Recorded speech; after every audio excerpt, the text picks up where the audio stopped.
going on, guys? As always, you know the drill. Welcome to another video and welcome to MGA Drive. Hope everyone has been well.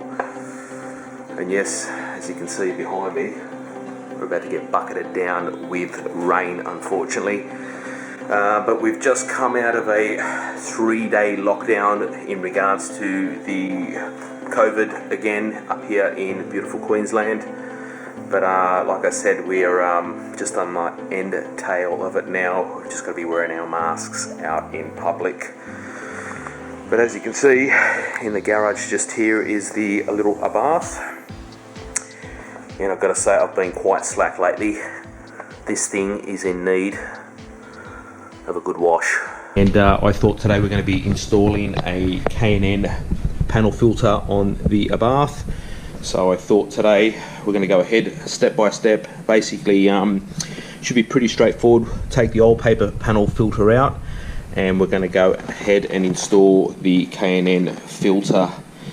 Now I ended up picking this one up from Amazon. I think it was like $60 delivered to my door.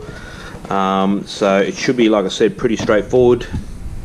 We'll pop the top of the cover off here. They could be going off that maybe 8mm bolts. I think there's 3 of them, and basically that cover there should just come off.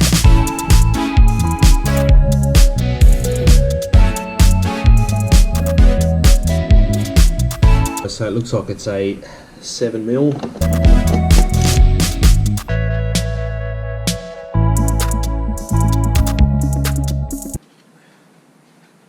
There we have it, just like that, pops off. Nothing to it, just pop that to the side. Alright, as you can see, there is the original paper one, and it is still in good condition. Look, at the end of the day, I don't have to change it. There is really nothing wrong with it, but like I said, I'm not a fan of the paper air filter. At the end of the day, the K&N is definitely going to make it breathe a lot better. Going off this, there is a little bit of dust in here. I probably will get the blower or the vacuum cleaner and give it a bit of a clean before we pop the new one in.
Damn GoPro.